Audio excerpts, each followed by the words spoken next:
Olá pessoal, namastê, bem-vindos a mais uma live.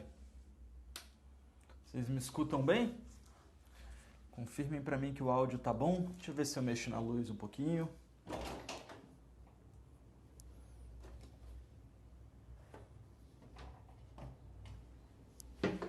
Melhorou para mim. Legal, tá saindo áudio? Namastê, o Deus que habita em mim, saúda o Deus que habita em vocês. Hoje a gente vai estar falando mais sobre os temas espirituais. Então a gente está fazendo um estudo dirigido. Para quem tem acompanhado, tá aqui o meu livrão. Hoje a gente vai estar acompanhando mais ou menos na página 28, 26, tá? A aula de hoje é da página 26 até a página 32, beleza? Livrão Ayurveda, a ciência da longa vida. Não tem o livro? Não tem problema. Parampará, de quem sabe para quem não está sabendo. Então é mole da gente passar. Tudo o que a gente passa aqui foi vivenciado e foi experienciado. E eu percebo que dá realmente pra gente sentir cada uma das coisas que a gente conversa aqui. Então eu tô passando o que eu sinto, beleza? Bem, deveres de casa que eu passei pra vocês. Dá uma lida em Senda, Caminho Espiritual, né? No Wikipedia. Ó, Senda. E quem é Narayana. Foram os dois deveres de casa que eu passei. Eu gostaria que vocês... eu espero que vocês possam ter visto, porque faz parte do tema a gente entender que existe um caminho evolutivo a todos os seres. Esse caminho evolutivo ele é proposto a partir do momento em que a nossa inteligência divina, a inteligência de Deus, vontade divina, gera os dois vertentes energéticos de Shiva, da divina ação, e Shakti, da divina matéria. Então, a ação e matéria se juntam e formam esse meio, Nashvara, o meio em que a gente está vivendo aqui, o meio universal. Esse meio universal, ele é regido por uma inteligência cósmica. Essa inteligência cósmica é a aula de hoje. A inteligência cósmica é chamada de Mahat. Mahat é a inteligência suprema. Tanto que quando a gente teve um camarada muito bom, muito fera com a gente, como Gandhi, a gente chamou ele de Mahat. Mahatma Gandhi, né? Aquele que tem inteligência suprema, o Gandhi. Então, quando nós falamos da inteligência de Mahat, da inteligência suprema divina, nós falamos em um campo de organização. Essa organização, ela parte do princípio que todos os seres têm direito evolutivo. Todos os seres têm direito a uma sabedoria completa. E isso significa que nós nascemos e morremos, adquirindo cada vez mais experiência de vida. O nosso ser, ele é constituído de um grupo de camadas. Da camada do espírito puro, do espírito fazendo uma leitura do que o meio precisa. E assim por diante. Da mente superior almejando coisas boas, da mente inferior almejando coisas ruins, egos, da mente desejosa que acha que tem mais direito do que os outros e do corpo físico que precisa ser cuidado. A gente vai estar abordando hoje a primeira e a segunda camada, a camada do espírito e a camada da inteligência suprema. Essa inteligência, né, esse Buddhi é a inteligência de Buda, a inteligência, a sabedoria do ser, ele é intrínseco a todos os seres. Todos os seres têm ali uma biblioteca do que é para fazer. Seja uma larva que tem noção que ela precisa se alimentar, depois ela precisa ir para um local úmido e ela eventualmente vai virar uma mosca. Ou seja um urso que sabe que tem que hibernar. Olha que doideira. Tem um estudo que mostra que os ursos colocam uma pinha na bunda para ele parar de fazer cocô na hora de hibernar. Olha que doido. Como é que o bicho sabe disso, né? Que ele sabe que ele tem que pôr uma pinha na bunda. A mãe dele falou para ele? Não falou, né? Então a gente começa a ver que todos os seres têm uma carreira evolutiva intrínseca a eles, uma vontade de evoluir, a vontade de ser o macho alfa do grupo dos macacos, a vontade de ser a fêmea alfa do grupo das leoas. Então você vai vendo essa vontade de evoluir, essa vontade de evoluir. Essa vontade de evoluir, ela é chamada, seja para um animal ou seja para um ser humano, ela é o Dharma. Dharma é o caminho de bem comum a todos os seres. Claro que é a partir do momento em que você compreende a existência do Dharma, compreende que todos os seres são um espírito em evolução, fica mais fácil de você aplicar isso. Mas quando a gente está ignorante nesse fator, sem a compreensão de que todos somos um espírito, todos os espíritos estão evoluindo e a gente vai morrer, e na hora que a gente morrer a gente vai avaliar tudo o que fez, e de acordo com a nossa própria avaliação, a gente vai falar dessa aula amanhã, de acordo com a nossa própria avaliação, eu ganho mais méritos ou menos méritos para eu ter mais capacidades na próxima vida ou menos capacidades na próxima vida. Mais facilidades ou mais dificuldades de acordo com a minha capacidade de aproveitar o que me é oferecido. Então, o processo do Dharma, ele é instaurado por essa inteligência mahátmica. Então, essa inteligência, ela desce e forma-se uma tríade. E eu falei de leve da tríade ontem, mas hoje a gente vai estender o papo da tríade. A tríade, então, ela visa um campo organizacional para os seres que participam do Sansara. O que é Sansara? Isso está ficando complexo. Sansara é a eterna vidas e mortes, eternas vidas e mortes, até que haja tanta sabedoria que você não precise mais voltar. Tem uma leitura legal desse tema, deixa eu pegar aqui pra gente.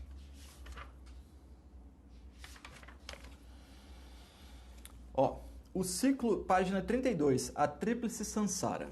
O ciclo de reencarnações sucessivas, ou roda de nascimentos e mortes, engloba as vivências no plano físico, astral e mental inferior. Quem viu aquela aula de Ayurveda e a matemática espiritual sabe do que eu estou falando, tá?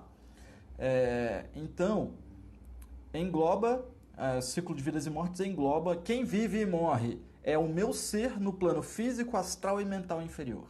Após as mortes, as experiências criadas e vividas pelo corpo físico são revividas nos planos sutis, propiciando a evolução do ser, o que define as tendências para as próximas reencarnações.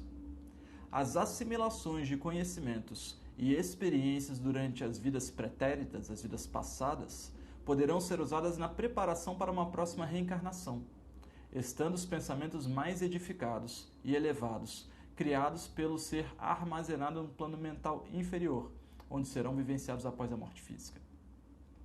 Atingindo o plano mental superior, ou seja, quando você eventualmente conseguir transcender as suas influências do passado e se ligar que a gente é fera e que a gente tem que fazer o bem comum a todos os seres, atingindo o plano mental superior é quebrado o ciclo reencarnatório, conectando-se então com o seu ser, o seu eu observador, a sua alma, e com o puro conhecimento de todas as suas vidas, a verdade que liberta, armazenada nos registros de todas as suas vidas passadas, chamados de registro akáshico. Então, o nosso corpo morre, a nossa mente morre, mas o nosso espírito e as nossas experiências de vida são levadas até a próxima vida. Que experiências são essas? E o que é que faz com que a gente evolua? Aí a gente chega na Divina Tríade. A Divina Tríade, a gente fala mais ou menos assim, ó. Vamos ver se vocês vão conseguir ver aqui e se eu vou conseguir desenhar direitinho.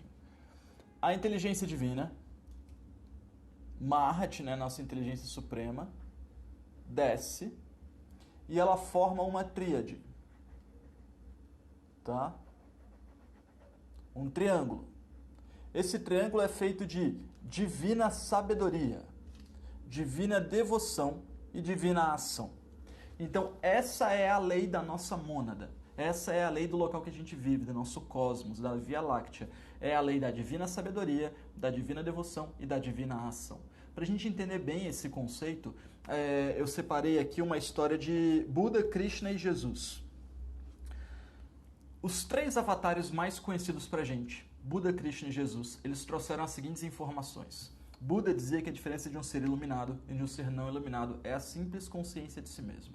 Que a partir do momento em que você tem consciência de si mesmo, você pode até ficar triste, mas você não vai agir com tristeza. Você pode ficar com raiva, mas você não vai agir de acordo com a sua raiva. Você pode simplesmente observar essas sensações e continuar agindo da forma como você deveria.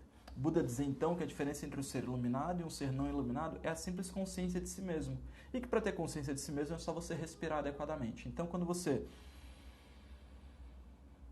inspira e expira, você até faz uma live melhor, que aí você fala mais devagar um pouco. Então, o estado de presença é a divina sabedoria, beleza? É a forma da gente fazer a aplicação do nosso triângulo superior da nossa divina sabedoria.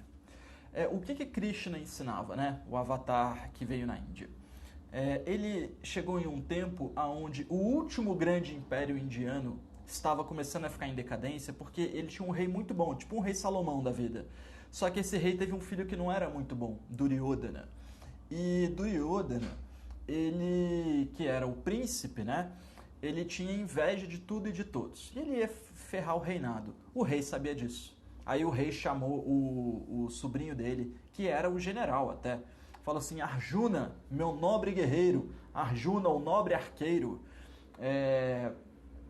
eu tô pra morrer. Quem vai tomar o trono é o seu primo, Duryodhana. E nesse momento que ele tomar o trono, a questão é que eu acho que ele vai destruir o nosso país. Então eu gostaria de ceder algumas terras muito ricas para você. Tipo, vou pegar ali as partes das florestas, das minas, das jazidas, eu vou dar para você e você garante a continuidade da soberania indiana e do conhecimento. Aí Arjuna falou: olha, eu não tenho interesse nisso, mas já que é uma ordem do Senhor, eu farei. Meu rei, meu tio, fechou, beleza. Quando o rei morreu, Arjuna foi lá na sala do rei, né? E quem estava no trono era o primo dele, Duryodhana. Falou: meu primo, vim pedir as terras que seu pai me prometeu. Aí Duryodhana já fechou a cara e falou: primo não, sou seu rei. Aí Arjuna: meu rei, vim pedir as terras. Ele falou: ó, não vou te dar as terras, porque se eu te der as terras, o que vai acontecer é que o que eu tenho de mais rico no país eu vou dar para você. E aí o que eu vou ficar? Não vou ficar com nada. Então faz o seguinte, vai nos países periféricos, conquista ali a Argentina, Paraguai, Uruguai para mim, volta com a vitória que eu te dou o que meu pai te prometeu. Arjuna saiu em campanha, ficou 12 anos em campanha, voltou com a vitória. Ele era o guerreiro vitorioso, Arjuna, o nobre arqueiro.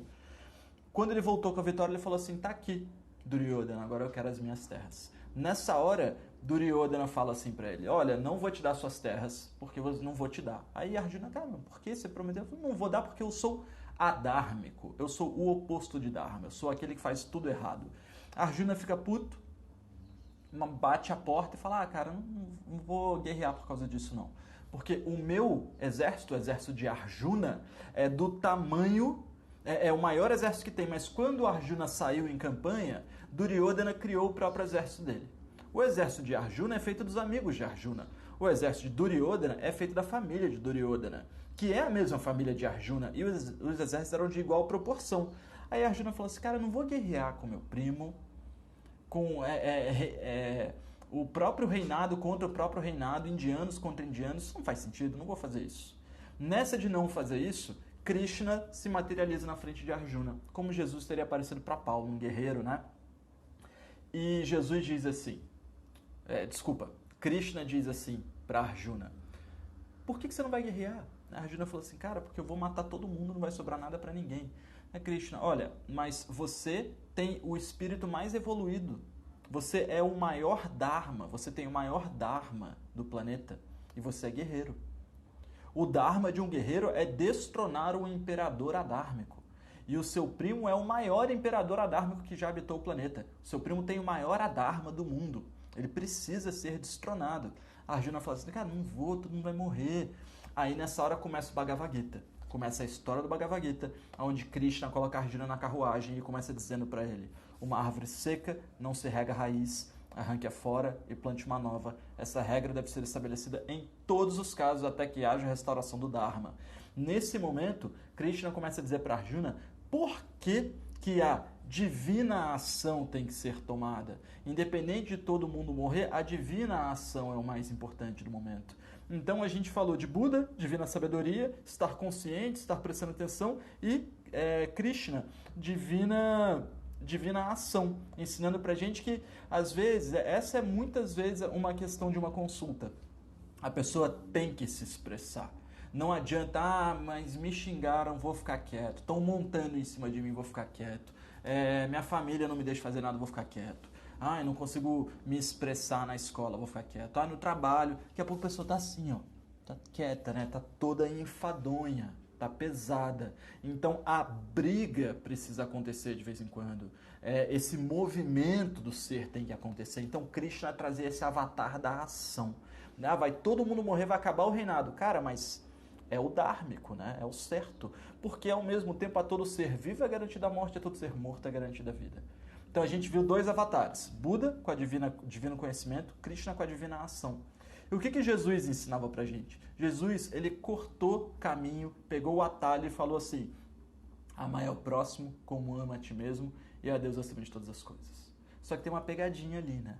Você tem que se amar para conseguir amar o outro. E aí a gente começa todo um processo de restauração do amor próprio. As pessoas, em geral, elas chegam na minha consulta, ao menos a maioria, 70%, 80% dos pacientes, eu não falo isso para eles, mas as pessoas chegam sem amor próprio. E aí você vai fazer uma restauração no amor próprio. Fazer a pessoa aceitar os defeitos que tem, começar a trabalhar em cima dos defeitos, aceitar as qualidades que tem. As pessoas não aceitam as qualidades que tem. Me demorou muito tempo para aceitar que eu tenho uma capacidade intelectual boa, que eu tenho coragem de estar aqui falando para vocês, que se alguém não gostar, eu vou falar: cara, legal que tu não gostou, que bom que você está dando a sua opinião, que você tem coragem de dizer que você não gostou. Então eu vejo que é tudo um processo para todo mundo, mas a divina tríade precisa ser instaurada. A divina sabedoria, a divina devoção e aqui embaixo a divina ação. Porque o nosso espírito, para quem viu a aula da matemática espiritual entende bem, o nosso espírito habita dentro disso, bebendo da divina ação. Então, não adianta você ser uma pessoa altamente erudita. Não adianta você ser o cara que faz a melhor live do mundo. Você tem que ter ação. Você tem que auxiliar as pessoas. Não adianta você ser o cara, sei muito. Eu rezo a melhor Pai Nosso, melhor Japamala, canto os 108 nomes de Krishna aqui. Mas se na hora do vamos ver você nega a ajuda a quem precisa, você foge da raia da ação, então não conta. Então o que eu queria trazer para a live de hoje é a tríade trazida pela inteligência suprema. A inteligência de Mahat ensina pra gente que nós deveríamos nos representar por 3 vias divinas: sabedoria, devoção e ação. A devoção é você se devocionar ao próximo, você ter a capacidade de auxiliar tudo e a todos. Isso é chamado de Dharma, é você aplicar o bem comum a todos os seres. De certa forma, quando os seres estão em comunhão, aplicando o Dharma em todas as suas vidas, a gente alcança o Bhavana, a devoção a todos, a divindade, vejo Deus em todos os seres. Então o objetivo é esse, né? Sempre o objetivo é esse. Seja numa minhoca, seja uma larva, seja uma barata. Cara, a barata está num processo evolutivo dela.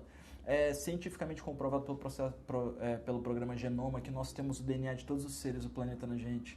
Então, basicamente, acho que só o polvo que a gente não tem. Então, basicamente, a gente passou por todos os processos evolutivos para estar com esse corpo hoje. Eu não preciso prestar atenção para respirar, para piscar, não preciso prestar atenção para meu coração bater, para fazer xixi, para fazer cocô. Então, eu já evoluí tanto que meu corpo faz isso sozinho. Então, ele me dá a oportunidade de eu justamente estar perseguindo a Divina Tríade. Então, espero que vocês tenham entendido bem a aula de hoje. Deixa eu ver quanto tempo a gente tem. Estamos chegando a 20 minutos. Vamos alongar mais um pouquinho? Porque, assim, a realização, ela vem por meio da evolução. Então, a realização ela não é uma realização material, não é uma realização física, não é uma realização sensorial, não é uma realização do mundo me aceitar. Você se realiza por meio das suas ações. Por meio da busca pelo Dharma, você vai encontrando esses aspectos. Beleza. Quando nós falamos em Mahat em si, teoricamente existe uma egrégora de seres encarnados e desencarnados, chamado de Suda Dharma Mandalam. A pura mandala do Dharma, tá? A pura egrégora do Dharma. Ou então, se a gente for traduzir para o Espiritismo, a grande fraternidade branca. Uma hierarquia de mestres encarnados e desencarnados que controla a quantidade de conhecimento que vem para o planeta. A gente vê que mais ou menos até 1950, a Inglaterra havia feito uma dominação sobre a Índia. E esse conhecimento védico, não só o Ayurveda, mas o Yoga mais profundo, o Tantra mais profundo, eles ficaram sendo guardados em mosteiros nas montanhas. Em Dharamshala, para quem quiser pesquisar por essa cidade, foi a cidade onde Dalai Lama se isolou durante esse período de domínio da Inglaterra. Quando a Inglaterra sai da Índia, é dito pelos grandes mestres que é o momento que essa grande fraternidade branca começa a atuar de novo. Ela fala, bem, agora que a ignorância foi removida Agora que o Adharma foi removido, é hora da gente restaurar o Dharma. Então eles falam mais ou menos ali no término da Segunda Guerra, no momento em que o planeta começa a se reorganizar, e a gente começa a organizar de novo esse convívio entre as pessoas, vem chegando os grandes mestres para trazer esse grande conjunto de informações. A live vai ficar salva, tá, pessoal? Todas as lives estão ficando salvas nesse programa de estudos dirigido. Hoje é o 3º dia do programa, então a gente está continuando esse programa aí por tempo indeterminado.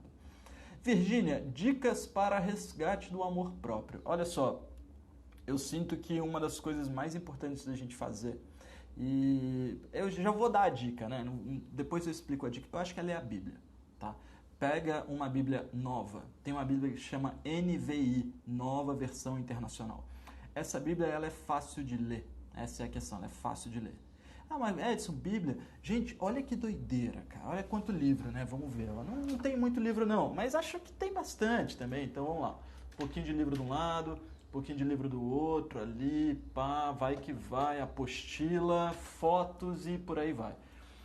Se tem tanto livro assim, por que eu não leria o livro mais lido do mundo? O livro mais lido do mundo é a Bíblia. Então, cara, se eu vou ler aqui, ó, vamos pegar um livro de Ayurveda, doutora Vinod Verna. Se eu leio isso, eu tenho que ler o livro mais lido do mundo, né? Até por um respeito à história do planeta. Então, muitas vezes eu vejo que a busca, o resgate do amor próprio está em aceitar os nossos defeitos e entender que a gente é um conjunto de tudo. Você não é a sua mente, né? Você não é a sua mente. No fim das contas, a gente se ama. A gente só não sabe que se ama. Se a gente não se amasse, o nosso espírito nem descia para um corpo físico. Mas ali na infância, alguém confunde a gente. Alguém fala assim, o que você vai ser quando crescer? Aí tu começa, pô, não sou ninguém, né? Pode crer, não sou ninguém. Aí as pessoas não ficam te elogiando, nossa, como você é fera, que negócio legal. Ah, não, essa cor não pode. Ah, não, assim não é legal. Você vai usar essa roupa. Ainda mais, talvez o mundo feminino muito, mas eu vejo o mundo masculino muito assim. A amizade é na base da zoeira. É na base da zoeira. Nossa, tá feio hoje, tá estragado hoje. E é uma forma de mostrar que você ama o seu amigo. Mas isso vai limando a mente das pessoas, vai limando o ego bom. O ego que nos dá vontade de transcender esses aspectos. Então, vejo que é muito importante a gente ser sincero. Quem nós somos? Nós somos um espírito, e nesse momento habita um corpo físico. Esse corpo ele tem mente, ele tem desejo, ele tem vontade, mas nós ainda temos o nosso corpo físico, o nosso espírito, e a gente tem que aprender a lidar com todas essas coisas. Então, o meu intuito com a live de hoje é fazer esse embasamento para a gente entender que esse espírito está ligado a uma lei, a lei do Dharma. A lei do Dharma se aplica em 3 formas: divina sabedoria, divina devoção e divina ação. Importante é a ação. Você pode não saber nada da sabedoria, você pode não ser devoto, não saber nem orar, mas se na hora que alguém precisa de ajuda, tu ajuda, fechou. Agora, você pode ser o cara que mais sabe da Bíblia, o cara que mais reza um Pai Nosso. Na hora que alguém pede uma ajuda, você nega, então você está viajando. Você está pior do que o cara que não sabe nada, porque você sabe e escolhe não usar em prol do bem, tá? Beleza, pessoal. Vi que uma amiga aqui perguntou pra gente... Tem algum lugar, vídeo antigo, que você dá sugestões de livros para estudo? Nessas lives que eu estou fazendo, eu dei a indicação desse livro, tá? Ayurveda 6 da Longa Vida, e eu acho que isso aqui já tem tudo que a gente precisa. Fora isso, se vocês querem estudar outros temas, eu posso falar de outros temas. Deixa eu ver se tem um aqui. Amor, aquele livro da Annie Besant está aqui? Pera aí, pessoal. Tá, aqui. Minha namorada indicou o livro do Krishnamurti, que é bem legal. Eu indico o livro da Annie Besant, que ela é uma estudiosa da espiritualidade. Ela estudava os textos da Helena Blavatsky. E a Helena Blavatsky, que é a escritora de um livro super conhecido, chama Doutrina Secreta, ela estudou os Vedas para escrever isso. Aí a Helena ensinou a Annie Besant. Ah, Edson, mas e o Krishnamurti? Krishnamurti era fera? Então, confesso que eu tenho o livro do Krishnamurti, não li o livro, minha namorada que está lendo, e ela me disse que o Krishnamurti, ele era aluno da Annie Besant. Então, achei muito fera de ver que está tudo ligado, assim. Então, eu indico um estudo sobre a consciência para fazer um estudo mais profundo sobre esse tema da espiritualidade, cosmologia. Tem testes científicos para provar que os espíritos têm vontade. É muito interessante esse livro da Annie Besant, tá? indico muito, tem edição atual. Deixa eu até mostrar uma parte dele aqui, que é justamente uma das partes que mais me atrai. Aqui, ó.